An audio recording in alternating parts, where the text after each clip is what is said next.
إن الحمد لله نحمده ونستعينه ونستغفره ونعوذ بالله من شرور أنفسنا ومن سيئات أعمالنا من يهده الله فلا مضل له ومن يضلله فلا هادي له أشهد أن لا إله إلا الله وحده لا شريك له وأشهد أن محمدًا عبده ورسوله أرسله بالهدى ودين الحق ليظهره على الدين كله ولو كره المشركون اللهم صل على محمد وعلى آل محمد كما صليت على إبراهيم وعلى آل إبراهيم إنك حميد مجيد اللهم بارك على محمد وعلى آل محمد كما باركت على إبراهيم وعلى آل إبراهيم إنك حميد مجيد يا أيها الناس اتقوا ربكم الذي خلقكم من نفس واحدة وخلق منها زوجها وبث منهما رجالا كثيرا ونساء واتقوا الله الذي تساءلون به والأرحام إن الله كان عليكم رقيبا يا أيها الذين آمنوا اتقوا الله حق تقاته ولا تموتن إلا وأنتم مسلمون أما بعد فإن خير الكلام كلام الله وخير السنن سنن محمد صلى الله عليه وسلم وشر الأمور محدثاتها وكل محدثة بدعة وكل بدعة ضلالة وكل ضلالة في النار أعوذ بالله من الشيطان الرجيم بسم الله الرحمن الرحيم ألف لام ميم أحسب الناس أن يتركوا أن يقولوا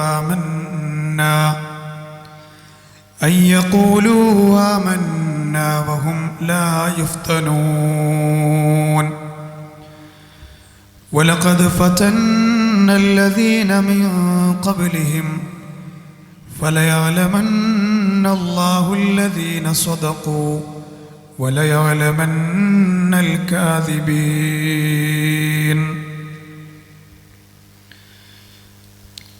ഏറെ ബഹുമാനമുള്ള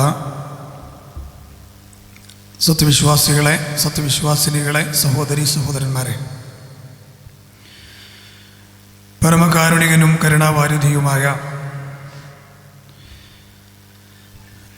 നാം ഓരോരുത്തരെയും നാം അറിയാതെ പോറ്റി വളർത്തിക്കൊണ്ടിരിക്കുന്ന സൃഷ്ടാവും സംരക്ഷകനുമായ നമ്മുടെ ഓരോരുത്തരുടെയും നിയന്താവുമായ റബ്ബ് സുബ്ഹാനഹു വ തആലയെ ജീവിതത്തിൻ്റെ എല്ലാ രംഗങ്ങളിലും കഴിവിൻ്റെ പരമാവധി കാത്തു സൂക്ഷിക്കണമേ എന്ന് ആദ്യമായി സ്വന്തത്തോടും തുടർന്ന് നിങ്ങളോട് ഓരോരുത്തരോടും ഉണർത്തുകയാണ്, ശക്തമായി വസിയത്ത് ചെയ്യുകയാണ്. അല്ലാഹു സുബ്ഹാനഹു വ തആല അവൻ്റെ യഥാർത്ഥ അടിമകളിൽ നമ്മെ ചേർക്കുകയും അങ്ങനെ തന്നെ പരലോകം പുൽകുന്ന മഹാഭാഗ്യവാന്മാരിൽ ഉൾപ്പെടുത്തി അനുഗ്രഹിക്കുകയും ചെയ്യുമാറാവട്ടെ.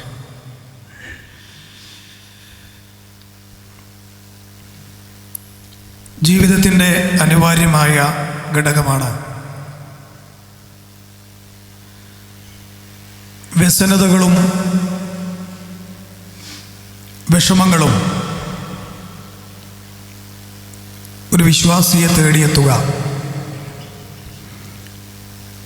എന്നുള്ളത് പരിശുദ്ധ ഖുർആൻ വിളിച്ചറിയിച്ചൊരു കാര്യമാണ്.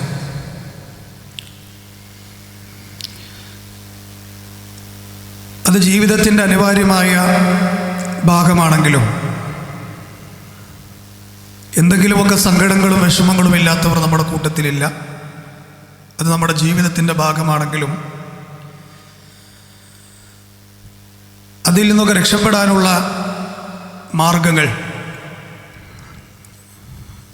മനസ്സിൻ്റെ ശമനൌഷധ ഗ്രന്ഥമാണ് എന്ന് പഠിപ്പിക്കപ്പെട്ട പരിശുദ്ധ ഖുർആൻ നമുക്കത് പറഞ്ഞു തരുന്നുണ്ട്. ഒരിക്കൽ ആദരവായി റസൂലുള്ളാഹി സ്വല്ലല്ലാഹു അലൈഹി വസല്ലം പറഞ്ഞു, മാ അസ്വാബ അബ്ദൻ ഖത്തു ഹമ്മുൻ വലാ ഹസ്നുൻ.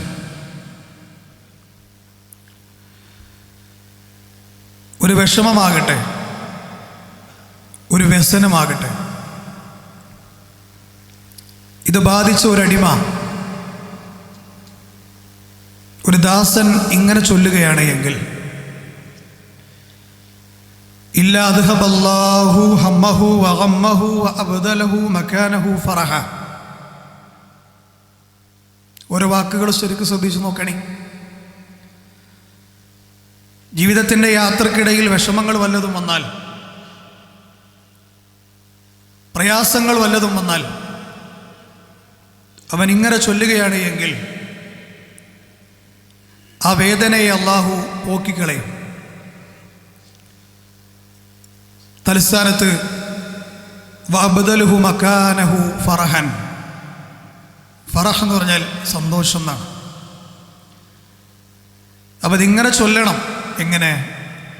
അല്ലാഹുമ്മ ഇന്നി അബ്ദുക് വഇബ്നു അബ്ദിക് വഇബ്നു അമതിക് നാസിയതി ബിയദിക് മാളിൻ ഫീ ഹുക്മിക് അദലുൻ ഫീ ഖളാഉക് അസ്അലുക ബികുല്ലി ഇസ്മിൻ ഹുവ ലക് സമ്മൈത ബിഹി നഫ്സക് ഔ അല്ലംതഹു അഹദൻ മിൻ ഖൽഖിക് أو استأثرت به في علم الغيب عندك أن تجعل القرآن ربيع قلبي ونور صدري وجلاء حزني وذهاب همي അല്ലെങ്കിൽ وذهاب غمي. ഇതൊരു 4 വരി പ്രാർത്ഥനയാണ്. താൻ അകപ്പെട്ട ജീവിത നൈരാശ്യങ്ങളിൽ നിന്ന്, സങ്കടങ്ങളിൽ നിന്ന് അള്ളാഹു നമ്മളെ രക്ഷപ്പെടുത്താനുള്ളൊരു വഴിയായി മനസ്സിനെ സൃഷ്ടിച്ച അതിൻ്റെ വേദനകളെ സമ്മാനിക്കുന്ന അള്ളാഹു തന്നെ പറയുകയാണ്, ഇത് നിങ്ങൾ ചൊല്ലിയാൽ അള്ളാഹു സുബ്ഹാനഹു വ തആല നിങ്ങൾക്ക് പകരം സന്തോഷം നൽകുമെന്ന് സ്വാദിഖുൽ മസ്ദൂഖ് മുഹമ്മദ് മുസ്തഫ സ്വല്ലല്ലാഹു അലൈഹി വസല്ലം പറയുകയാണ്. അള്ളാഹുവിനോട് നമ്മൾ സമ്മതിക്കുകയാണ്, അല്ലാഹുമ്മ ഇന്നി അബ്ദുക്, അല്ലാഹ് ഞാൻ നിന്റെ കേവലം ഒരു അടിമ മാത്രമാണ്. ഞാൻ എത്ര ഉയരങ്ങളിലെത്തിയാലും, ഞാൻ എത്ര വലിയ സമ്പാദ്യം സമ്പാദിച്ചാലും, ഞാൻ ലോകത്ത് എത്രത്തോളം അറിയപ്പെട്ടാലും, അല്ലാഹുവേ ഞാൻ നിന്റെ അടിമയാണ്. ഇന്നി അബ്ദുക്.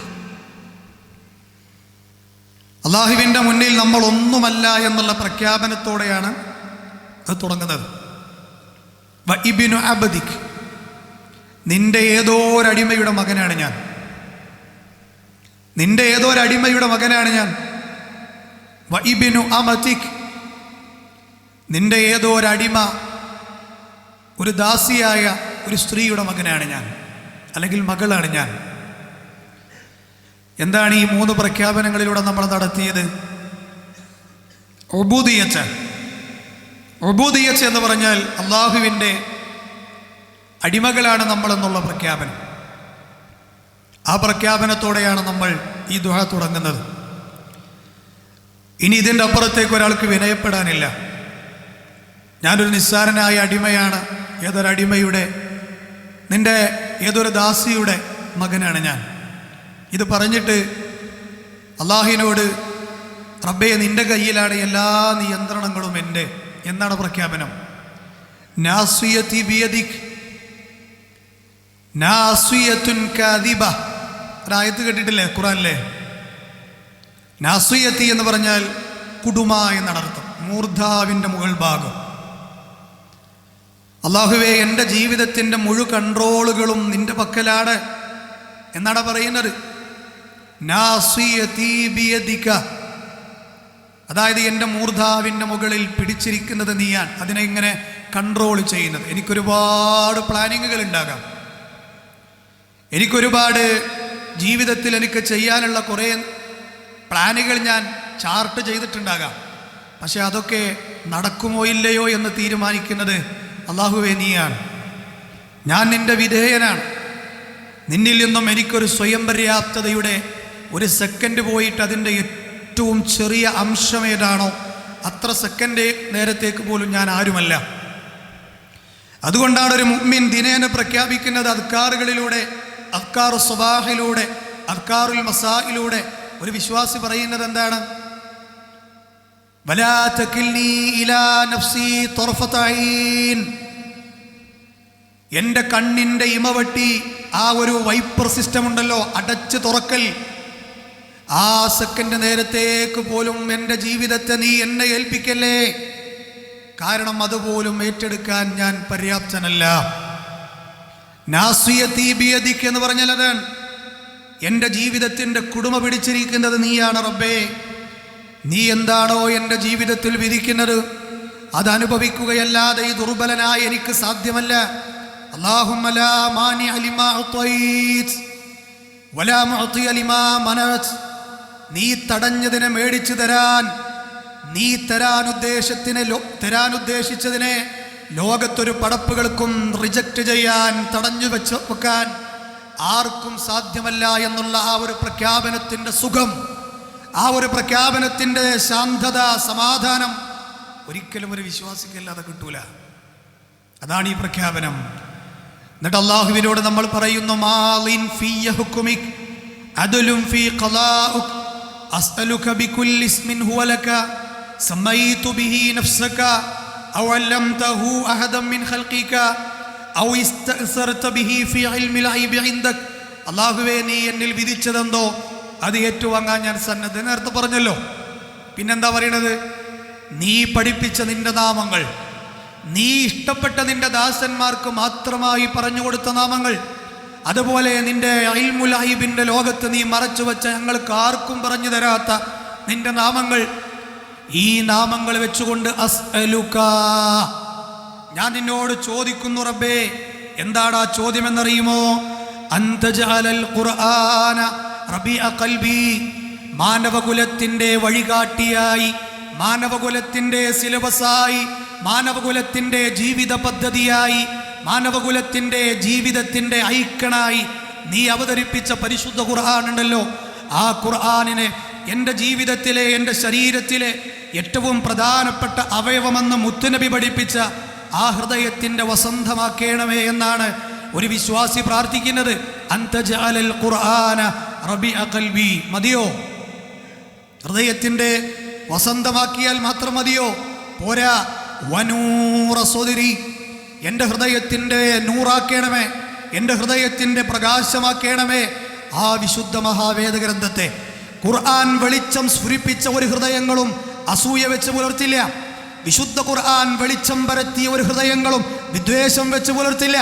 വിശുദ്ധ ഖുർആൻ വെളിച്ചം വെച്ച് പുലർത്തിയ ഹൃദയങ്ങൾ ഒരിക്കലും അന്യായമായി ഒരാളുടെ നേരെ ഒരു വാക്കുകൊണ്ടോ, ഒരു പ്രവൃത്തി കൊണ്ടോ, ഒരു നോട്ടം കൊണ്ടോ, ഏതെങ്കിലും ഒരു കാര്യങ്ങൾ കൊണ്ടോ വേദനിപ്പിക്കില്ല. ഹൃദയം കയറാത്ത ചളികെട്ടിയ ഹൃദയങ്ങളാണോ, കറ പിടിച്ച ഹൃദയങ്ങളാണോ, മാറാല പുരട്ടിയ ഹൃദയങ്ങളാണോ, ആ ഹൃദയത്തോട് സംസാരമേ ഇല്ല ഖുർആനിന്. പിന്നെയോ ആ ഹൃദയത്തിനെ എൻ്റെ ഹൃദയത്തിൻ്റെ വെളിച്ചമാക്കണമേ. വജലാഹ ഹുസ്നി, ജീവിതത്തിൻ്റെ ഈ വൈതരണിയിൽ ഞാൻ അനുഭവിക്കുന്ന പ്രയാസങ്ങൾ എന്തൊക്കെയുണ്ടോ ആ പ്രയാസങ്ങൾക്കൊക്കെയുള്ള ദുഃഖങ്ങളെ നീക്കിക്കളയുന്ന, പോക്കിക്കളയുന്ന ഒരു മഹാശമന ഔഷധമാക്കി ഖുർആനിനെ നീ മാറ്റണമേ എന്നാണ്. വദഹാബ ഹമ്മി, എൻ്റെ മനോവിഷമങ്ങൾ, മനുഷ്യനാണ് ഞാൻ, ഒരു ബ്ലോക്ക് വന്നാൽ, ഒരു സ്ട്രോക്ക് വന്നാൽ, ഒരു ആക്സിഡന്റ് സംഭവിച്ചാൽ കിലോമീറ്ററുകളോളം നിവർന്നു കിടക്കുന്ന ഞരമ്പുകളിൽ ഏതെങ്കിലും ഒന്ന് ബ്ലോക്കായാൽ തീരാവുന്ന ദുർബലനാണ് ഞാൻ. അത്രത്തോളമേ ഉള്ളൂ ഞാൻ. അത്രത്തോളം നിസ്സാരമായി എൻ്റെ മനോഹൃദയത്തിലെ ദുഃഖങ്ങളുണ്ടല്ലോ, ആ ദുഃഖങ്ങളെ നീ പോക്കിക്കളയണമേ എന്ന് സുന്ദരമായി കൊണ്ട് പഠിപ്പിച്ചു തരികയാണ് ഈ ദുആയെ. ആരെ? ലോകത്തെ മാറ്റത്തിൻ്റെ പടപ്പാട്ടിനായി അവതരിപ്പിക്കപ്പെട്ട മഹാചാര്യൻ പ്രവാചകനിലൂടെ പഠിപ്പിക്കപ്പെട്ട ഒരു ദുആയാണത്. ഇത് കേട്ടപ്പോൾ ഹബീബായ പ്രവാചകൻ സല്ലല്ലാഹു അലൈഹി വസല്ലമയുടെ ഈമാനിൻ്റെ നിറകുടങ്ങളായ അവിടുത്തെ കാണാൻ, അവിടുത്തെ അനുഭവിക്കാൻ, അവിടുത്തെ ചുണ്ടുകളിൽ നിന്ന് നിർഗളിക്കുന്ന ദീനിനെ നെഞ്ചോട് ചേർത്ത് പിടിക്കാൻ മഹാഭാഗ്യം കിട്ടിയ സഹാബത്ത് ചോദിക്കുകയാണ്, അഫലാ നതഅല്ലമഹുന്ന യാ റസൂലല്ലാഹ്, അല്ലാഹുവിൻ്റെ ദൂതരെ ഞങ്ങളിത് പഠിക്കട്ടെ. കണ്ട, ഈ ഓരമുക്ക് സലഫി മസ്ജിദിൽ എൻ്റെ ശബ്ദം കേൾക്കുന്ന സകല മുഅ്മിനീങ്ങളോടും മനസ്സ് തുറന്നിട്ടാണ് പറയണത്. എന്താ സഹാബികൾ ചോദിച്ചത്? ഞാനിത് പഠിക്കട്ടെ, ഞങ്ങളിത് പഠിക്കട്ടെ എന്നാണ്. ഈ ചിന്ത നമുക്ക് വന്നോ? ഉണ്ടെങ്കിൽ നമ്മളൊരു മുഅ്മിനാൻ. അതായത് ഈ സങ്കടങ്ങളെ പോക്കിക്കളയാൻ മാത്രം ഏതെങ്കിലും പാർക്കുകളിൽ ശാന്തഗംഭീരമായ കളകളാരവം മുഴക്കി ഒഴുക്കുന്ന പുഴയുടെ അരികിൽ പോയിരുന്നാൽ കിട്ടുന്നതിനേക്കാൾ സമാധാനം, തൻ്റെ ഫാമിലിയുടെ കൂടെ ശാന്തഗംഭീരമായ ടൂർ പോകുന്നതിനേക്കാൾ കിട്ടുന്ന സമാധാനം, തൊണ്ട വറ്റിയിരിക്കുമ്പോൾ തണുത്ത വെള്ളത്തിൻ്റെ ഗ്ലാസ് വെള്ളം കുടിച്ചിറക്കുന്ന കിട്ടുന്നതിനേക്കാൾ വലിയ സമാധാനം നീ പഠിപ്പിച്ച സിലബസിലൂടെ എനിക്ക് കിട്ടുമെന്നുള്ള ബോധ്യമുണ്ടെങ്കിൽ ഈ പ്രാർത്ഥന നമ്മൾ പഠിക്കണം. എന്നിട്ട് റബ്ബിൻ്റെ മുന്നിൽ എല്ലാ സമയങ്ങളിലും ഇത് പ്രാർത്ഥിച്ചാൽ ഭൂമിയുടെ തൊലിക്ക് പുറത്തൊരു വിശ്വാസി അനുഭവിക്കുന്ന സമാധാനത്തേക്കാൾ ശാന്തത, സമാധാനം അനുഭവിക്കുന്ന ആരും ഉണ്ടാകില്ല എന്ന് ഈ ഹദീസിൽ നമുക്ക് മനസ്സിലാവുകയാണ്. അപ്പം ഞങ്ങളിത് പഠിക്കട്ടെ എന്ന് ചോദിച്ചപ്പോൾ എന്താ നബിതങ്ങൾ പറഞ്ഞത്? കണ്ടോ, എന്താ പറഞ്ഞത്?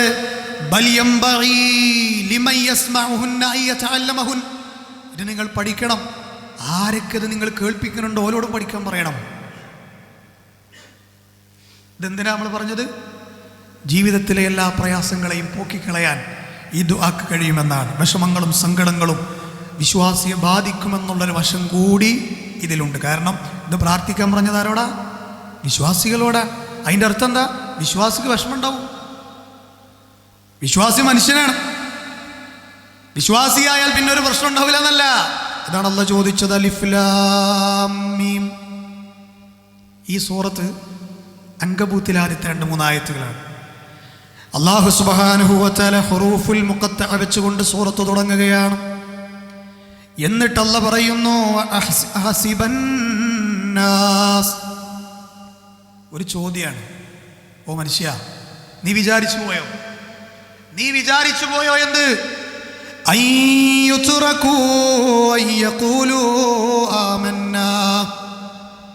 ഞാനിതാ ഒരു വിശ്വാസിയായിരിക്കുന്നു എന്ന് പ്രഖ്യാപിച്ചത് കൊണ്ട് മാത്രം നിന്നെ ഞാൻ വെറുതെ വിട്ടേച്ച് കളയുമെന്ന് നീ വിചാരിച്ചോ? എന്താ ഈ യുത്രക്കും എന്ന് പറഞ്ഞാൽ? ഒന്നും നമ്മൾ വെള്ളം ചേർക്കണ്ട, നേരിട്ട് അർത്ഥം പറയാം. നീ വിചാരിച്ചോ നിന്നെ വിട്ടുകളയുമെന്ന്? എങ്ങനെ? അയ്യഖൂലു ആമന്ന. ആമന്ന എന്ന് പറഞ്ഞാൽ എന്താ? ഞാനിതാ വിശ്വസിച്ചിരിക്കുന്നു എന്ന് പറഞ്ഞത് കൊണ്ട് മാത്രം നിന്നെ വെറുതെ വിടുമെന്ന് നീ വിചാരിച്ചോ? വഹും ലാ യുഫ്തനൂൻ. ഒരു പരീക്ഷണങ്ങളില്ലാതെ ഭൂമി കൂടി സന്തോഷത്തോടെ നടക്കുന്ന ആളല്ല വിശ്വാസി. പരീക്ഷണം ഉണ്ടാവുന്ന പറയണം. എന്തിനാണ് അള്ളാഹ് സിസ്റ്റം വെച്ചത്? അത് അടുത്തായത്. ആ സിസ്റ്റം വെച്ചത് എന്തിനാ? വലഖദ് ഫതന്നല്ലദീന മിൻ ഖബ്ലിഹിം. തീർച്ചയായും നിങ്ങൾക്ക് മുമ്പുള്ള വിശ്വാസികളെ ഞാൻ നന്നായി പരീക്ഷിച്ചിട്ടുണ്ട്. എന്തിനു വേണ്ടിയെന്നറിയോ? ഫലയഅലമന്നല്ലാഹുല്ലദീന സ്വദഖൂ വലയഅലമന്നൽ കാദിബീൻ. നിങ്ങളിൽ സത്യസന്ധന്മാരാരാണ്, കളവ് പറയുന്നവരാരാണ്? 2 ഗ്രൂപ്പാണ്. സത്യം പറയുന്നവർ, അസത്യം പറയുന്നവർ. ഇവർ ആരൊക്കെ എന്ന് പരീക്ഷിക്കാൻ വേണ്ടി അള്ളാഹ് ചില പരീക്ഷണങ്ങൾ വിശ്വാസിക്ക് തരും. അപ്പം എങ്ങനെ മനസ്സിലാവും ചില ആൾക്കാരെ? മുനീർ ഷറഫി പറയണമെങ്കിൽ പിന്നെ പ്രശ്നമല്ല. അള്ളാഹ് പറയണമെങ്കിലോ ഒരു മുഅ്മിനെ തള്ളാൻ പറ്റുമോ? പരീക്ഷണങ്ങൾ ഒരു വിശ്വാസിയെ തേടിയെത്തുന്നത് എന്തിനാണ്? കള്ളന്മാരെ കണ്ടെത്താൻ, സത്യസന്ധന്മാരെ കണ്ടെത്താൻ എന്ന് പ്രപഞ്ചങ്ങളുടെ നാഥന്റെ സംസാരം. ഈ പറയപ്പെട്ട പരീക്ഷണത്തിന്റെ മുഖങ്ങൾ പലതാണ്. ഈ പറയപ്പെട്ട പരീക്ഷണങ്ങളുടെ മുഖങ്ങൾ പലതാണ്. അതിൽപ്പെട്ട ഒന്നാണ് വേണ്ടപ്പെട്ടവരുടെ മരണം. ഇന്നലെ വരെ ആരോഗ്യത്തോടുകൂടി ഓടിച്ചാടി നടന്നിരുന്ന നമ്മൾ ഒരു മൂലയിൽ ആക്സിഡന്റായി കിടക്കൽ പരീക്ഷണമാണ്. ജീവിതത്തിൽ ഇന്നലെ വരെ സുഖത്തോടുകൂടി അനുഭവിച്ചിരുന്ന സമ്പത്തിന്റെ കോട്ടകൊത്തളങ്ങൾ ഇടിഞ്ഞു വീണ് ദാരിദ്ര്യത്തിന്റെ കയങ്ങളിലേക്ക് വീഴൽ പരീക്ഷണമാണ്. ഇങ്ങനെ അങ്ങോട്ട് നിങ്ങൾ എക്സെട്ര കൂട്ടിക്കോ. അതോടൊപ്പം നമ്മളെ മക്കള് സന്തോഷമല്ലേ, അതും പരീക്ഷണ. സമ്പത്ത് സന്തോഷമല്ലേ, പരീക്ഷണ. സേഫായ സോണിലുള്ള ഒരു ജോലി പരീക്ഷണ സന്തോഷമല്ലേ. പല നിലക്കുള്ള പരീക്ഷണങ്ങൾ ഉണ്ടാവുക. ആ കൂട്ടത്തിൽപ്പെട്ട പരീക്ഷണമാണ് എന്ത്? മനോവിഷമങ്ങളും സങ്കടങ്ങളും. എന്നിട്ട് ഈ കൂട്ടത്തിൽ അതില്ലാത്തൊരു മനുഷ്യൻ ഉണ്ടാവില്ല. കാരണം നമ്മൾ മനുഷ്യന്മാരാണ്.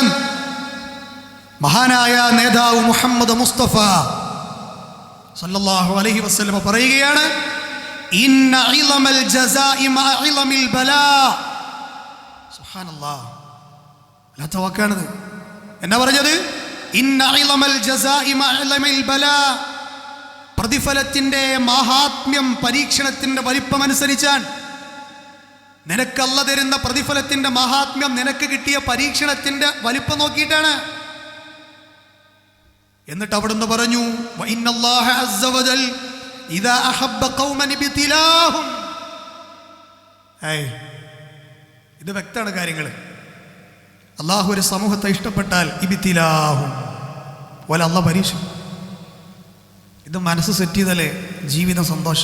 കുടുംബരംഗത്തുണ്ടാണ് പ്രശ്നം, പിന്നെ പ്രശ്നമല്ല എന്തും. കാരണം എന്താ? ഇതെൻ്റെ റബ്ബ് എന്നെ അനുഭവിപ്പിക്കുകയാണ്. അതെന്നോട് ഇഷ്ടമല്ലാത്തതുകൊണ്ടല്ല. ഇദാ അഹബ്ബല്ലാഹു ഖൗമൻ ഇബ്തിലാഹും. എന്താ അഹബ്ബ എന്ന് പറഞ്ഞാൽ? അഫ്ളൽ വസ്നാൻ. അള്ളാഹുവിന് ഏറ്റവും കൂടുതൽ ഇഷ്ടപ്പെട്ടവരെയാണ് അത്ര അള്ളാഹ് കൂടുതൽ പരീക്ഷിക്കുക. പനിച്ചു കിടക്കുന്ന മുത്തു നേതാവ് പറഞ്ഞില്ലേ, അഷദ്ദിനിൽ ബലാഇനിൽ അംബിയ. പ്രവാചകന്മാരാണ് അത്ര ഏറ്റവും കൂടുതൽ അനുഭവിച്ച ആൾക്കാർ. സുമ്മൽ അംസൽ. പിന്നീട് അതിൻ്റെ താഴെ ഈമാനികമായി ഇങ്ങനെ നിൽക്കുന്ന ആൾക്കാർ, പിന്നെ അതിൻ്റെ താഴെ ഈമാനികമായി നിൽക്കുന്ന ആൾക്കാർ. അള്ളാഹ് അവരെ ഇങ്ങനെ പരീക്ഷിച്ചു കൊണ്ടിരിക്കും. എന്നിട്ട് ഹദീസിന്റെ ബാക്കി എന്താ? ഫമൻ റദിയ. ആ പരീക്ഷണത്തിൽ ആരാണോ തൃപ്തിയടഞ്ഞ് ജീവിക്കുന്നത്, ആശയറ്റവനായി മൂലക്ക കൂടുകയല്ല, ഇട്ടെറിഞ്ഞ് നാട് വിടുകയല്ല, ഇട്ടെറിഞ്ഞ് ജീവിതത്തെ അതേ അശാന്തികളിലേക്ക് നയിക്കുകയല്ല, പിന്നെയോ അതിൽ തൃപ്തിപ്പെടുന്നവരാരാണോ, ആ പരീക്ഷണം അത് കൈപ്പുറ്റതാണെങ്കിലും ആ പരീക്ഷണം എൻ്റെ റബ്ബ് എനിക്ക് തന്നതാണ് എന്നുള്ളതിൽ തൃപ്തിപ്പെടുന്നതാണോ, ഫലഹുർറിളാ,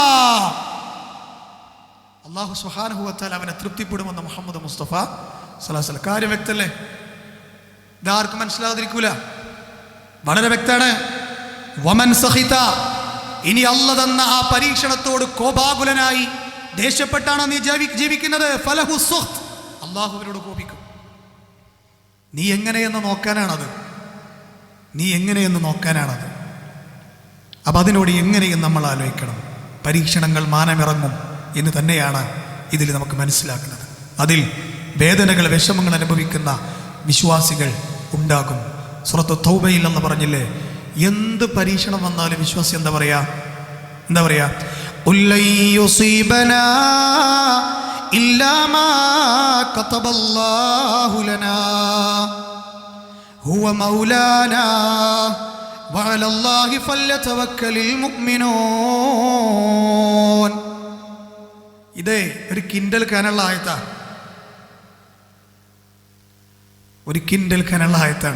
എന്താ പറഞ്ഞത്? ഉല്ലയുസീബനാ ഇല്ലാ മാ കതബല്ലാഹു ലനാ. എന്നോട് ചോദിക്കാതെ ഈ ജീവിതം തന്ന റബ്ബുണ്ടല്ലോ, ഈ റബ്ബ് എന്നെ പരീക്ഷിക്കുന്നത് എന്തിനാ? റബ്ബെ, നീ ഇത് മുമ്പേ എഴുതി വെച്ചത് ഞാനിങ്ങനെ ജീവിച്ച് തീർക്കുകയാണ്. ഇല്ലാ മാ കതബല്ലാഹു ലനാ, ഞങ്ങളുടെ മേൽ നീ അത് വിധിച്ചു വെച്ചതാണ്. നീ ഞങ്ങൾ ആരാണ്? ഹുവ മൗലാന, നീ ഞങ്ങളുടെ മൗലയാണ്, നീ ഞങ്ങളുടെ രക്ഷകനാണ്. ജീവിതത്തിൻ്റെ എല്ലാ രംഗത്തും നീ മാത്രമാണ് ഞങ്ങളുടെ രക്ഷകൻ. എന്നിട്ട് പറയണം വിശ്വാസി, വഅലല്ലാഹി ഫല്യതവക്കലിൽ മുഅ്മിനൂൻ, വിശ്വാസികൾ അല്ലാഹുവിൽ ഭരമേൽപ്പിക്കുന്നവരാണ് ജീവിതം മുഴുവൻ. അല്ലാഹ് പറഞ്ഞെന്താ? എന്നിൽ ഏൽപ്പിച്ചിടോ, ഞാൻ റെഡിയാണ് നിന്നെ കാക്കാൻ. അതുപോലെ ജീവിതം സന്തോഷത്തിലാകാം. പിന്നെന്ത് വേണം? ഈ പറയപ്പെട്ട വിധികളിൽ ചിലതിന് മധുരമാണ്, ചിലതിന് ഭയങ്കര കയ്പാണ്. പക്ഷേ എന്തു തന്നെ വിശ്വാസിയെ ബാധിച്ചാലും, മധുരമുള്ള പരീക്ഷണമാണെങ്കിലും കൈപ്പുറ്റ പരീക്ഷണമാണെങ്കിലും, അജബല്ലി അംരിൽ മുഅ്മിൻ മുത്ത് റസൂലുള്ളാഹി സല്ലല്ലാഹു അലൈഹി വസല്ലം എന്താ പറഞ്ഞത്? വിശ്വാസിയുടെ കാര്യം അജബാണ്. നിങ്ങളെ മനസ്സിൽ ഇത് എഴുതി വെക്കണം കേട്ടോ. വിശ്വാസിയുടെ കാര്യം അജബാൻ. എന്താണ് അത്ഭുതം?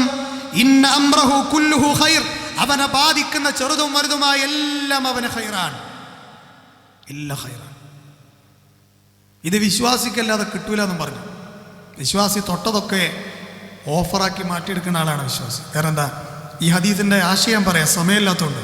അതായത് ഖൈറ് വന്നാൽ ശക്കർ അല്ലാഹ്, അവൻ അള്ളാഹുവിന് നന്ദി ചെയ്ത് അള്ളാഹുവിനെ സ്തുതിക്കും, അതവന് കൂലിയാണ്. വേദനാജനകമായൊരു പരീക്ഷണമാണ് വന്നതെങ്കിൽ ഫസബറല്ലാഹ്, അവൻ അള്ളാഹുവിൽ ക്ഷമിച്ചുകൊണ്ട് നിലകൊള്ളും, അത് മോന് ഖൈറാണ്. ഒരു വിശ്വാസിക്ക് എവിടെയാണ് ജീവിതത്തിലെ സമയങ്ങൾ നഷ്ടപ്പെട്ടു പോണത്? ഈ പറയപ്പെട്ട വഴികളിൽ നിന്ന്, ഈ പറയപ്പെട്ട സിലബസുകളിൽ നിന്ന് തെന്നിമാറുമ്പോഴാണ് അസമാധാനങ്ങൾ നമ്മളെ തേടിയെത്തുക. ഇന്ന് നമ്മൾ സമാധാനക്കേട് അനുഭവിക്കുന്നുണ്ടോ? നമ്മളെന്താണെന്നറിയോ, ഒരു വിശ്വാസിയെ സംബന്ധിച്ചിടത്തോളം അത് ജീവിതത്തിൻ്റെ ഭാഗമാണെന്ന് ഉൾക്കൊള്ളാൻ കഴിയാത്തിടത്തോളം കാലം അത് അനുഭവിച്ചു കൊണ്ടേയിരിക്കേണ്ടി വരും ആ പ്രയാസം. നേരെ മറിച്ച് കതബല്ലാഹു ലനാ, ഇത് ഞങ്ങളുടെ മേൽ അള്ളാഹ് എഴുതി വെച്ചതാണ് തീരുമാനിച്ചാലോ. അതാണ് അള്ളാഹു നമ്മോട് പറഞ്ഞത്, എന്ത്? അല്ലദീന ആമനൂ വതത്മഇന്നു ഖുലൂബുഹും ബിദിക്രില്ലാഹ് അലാ ബിദിക്രില്ലാഹി തത്മഇന്നുൽ ഖുലൂബ്. വിശ്വാസിയുടെ ഹൃദയത്തിലേക്ക് തണുത്ത മഴ പെയ്യുന്ന ആയത്താണിത്. നിങ്ങളറിഞ്ഞോ, അള്ളാഹുവിനെ കുറിച്ചുള്ള ഓർമ്മ കൊണ്ടല്ലാതെ നിങ്ങളുടെ മനസ്സിന് സമാധാനം കിട്ടൂല. അല എന്ന് പറഞ്ഞിട്ടാണ് ആയത്ത് തുടങ്ങുന്നത്. ഇതിൻ്റെ വ്യാഖ്യാനം നിങ്ങൾ അറിയുന്ന എല്ലാ ഗ്രന്ഥങ്ങൾ എടുത്ത് വായിച്ചു നോക്കിക്കോ. അല എന്ന് പറഞ്ഞ് തുടങ്ങണ ഏത് ആയത്തുണ്ടോ, ഏത് ഹദീസുണ്ടോ, അതൊക്കെ അതീവ ഗൗരവമായ ചർച്ചകളായിരിക്കും കൈകാര്യം ചെയ്യുന്നതെന്നാണ്. എന്നിട്ട് അള്ളാഹ് പറയാണ്, അലാ ബിദിക്രില്ലാഹി തത്മഇന്നുൽ ഖുലൂബ്, നിങ്ങൾ അറിയണേ, നിങ്ങളുടെ മനസ്സുകൾ സമാധാനമടയുന്നത് അള്ളാഹുവിനെ കുറിച്ചുള്ള ഓർമ്മകൾ കൊണ്ടാണ്. ആ റബ്ബിനെ കുറിച്ചുള്ള ഓർമ്മകൾ നമ്മുടെ മനസ്സിലുണ്ടാകട്ടെ. റബ്ബിലേക്ക് ജീവിതത്തെ മുഴുവനായി സമർപ്പിക്കുക. ഒറ്റ കാര്യം കൂടി ഞാൻ ടോട്ടലി അടിവരയിട്ട് പറയുന്നു, സൃഷ്ടികളിൽ ഒരാളുടെ മേലും ഒരമിത പ്രതീക്ഷയും വെക്കേണ്ട ആളുകളല്ല നമ്മൾ. കാരണം നമ്മൾ മനുഷ്യരാണ്. നമുക്ക് പൂർണ്ണമായ സാറ്റിസ്ഫാക്ഷൻ, പൂർണ്ണമായ സമാധാനം കിട്ടുന്നത് നമ്മുടെ റബ്ബിങ്കിലേക്ക് മാത്രമാണ്. അള്ളാഹുവിലേക്ക് നമുക്ക് അങ്ങനെയുള്ളൊരു ഹൃദയത്തോടെ മടങ്ങാം. അള്ളാഹു നമ്മയെല്ലാം അനുഗ്രഹിക്കുമാറാകട്ടെ.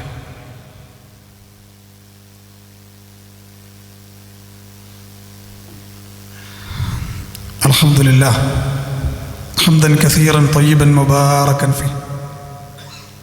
അല്ലാഹുമ്മ സ്വല്ലി അലാ മുഹമ്മദിൻ വഅലാ ആലി മുഹമ്മദ്. അള്ളാഹുവിനെ സൂക്ഷിക്കണമേ എന്ന് ഒരിക്കൽ കൂടി എന്നെയും നിങ്ങളെയും ഉണർത്തുകയാണ്.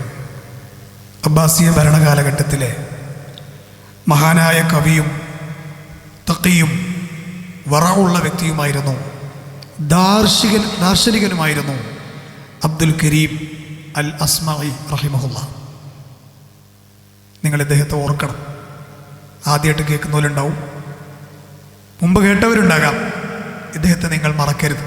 അബ്ദുൽ കരീം അൽ അസ്മഈ അദ്ദേഹം പറയുകയാണ്, ഞാൻ എൻ്റെ കൂട്ടുകാരൻ്റെ മൊത്ത് ഒരു സുദീർഘമായ യാത്രക്ക് വേണ്ടി പോവുകയാണ്. പോകുന്ന വഴിക്ക് ഫളലൽന ത്വരീഖ്, വിജനമായൊരു പ്രദേശത്തിലൂടെയാണ് യാത്ര. ഞങ്ങൾക്ക് വഴിതെറ്റിപ്പോയി. ഞങ്ങളിങ്ങനെ എങ്ങോട്ടൊന്നുമില്ലാതെ മുന്നോട്ട് പോകുമ്പോൾ ഞങ്ങളൊരു ഹൈമ കണ്ടു. ഹൈമ എന്ന് പറഞ്ഞാൽ ടെൻ്റാണ്. ഒരു ടെൻ്റ് കണ്ടു. അതിൻ്റെ ഉള്ളിൽ ഒരു വൃദ്ധയായ സ്ത്രീ നിൽക്കുന്നത് ഞങ്ങൾ കണ്ടു. അവർ ഞങ്ങളെ കണ്ടപ്പോൾ പുറത്തു വന്നു. ഒരു അജൂസ് എന്ന് പറഞ്ഞാൽ വൃദ്ധയായ സ്ത്രീ. ഞങ്ങൾ അവരെ കണ്ടപാടെ അബ്ദുൽ കരീം അൽ അസ്മഈ പറയാണ്, ആ വൃദ്ധ സ്ത്രീയെ കണ്ടപ്പോൾ ഞങ്ങൾ അവരോട് സലാം പറഞ്ഞു. സലാം അടക്കിയിട്ട് അജൂസ്, ആ വൃദ്ധയായ സ്ത്രീ ഞങ്ങളോട് ചോദിക്കുകയാണ്, നിങ്ങൾ ആരാണ് മക്കളെ എന്ന് ചോദിച്ചു.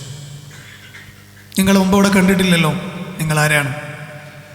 അബ്ദുൽ കരീം അൽ അസ്മഈ റഹിമഹുല്ല പറഞ്ഞു, ഞങ്ങളൊരു യാത്രക്കാരാണ്. യാത്രക്കിടയിൽ ഞങ്ങൾക്ക് വഴിതെറ്റിപ്പോയി. ഞങ്ങൾക്കാണെങ്കിൽ സഹിക്കവയ്യാത്ത വിശപ്പുമുണ്ട്.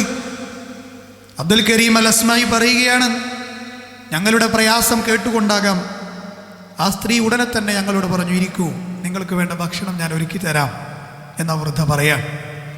കുറച്ച് കഴിഞ്ഞപ്പോൾ ഭക്ഷണം ഇങ്ങനെ റെഡിയായിക്കൊണ്ടിരിക്കെ ഒട്ടകപ്പുറത്ത് ഒരാൾ അവിടേക്ക് കടന്നു വന്നു.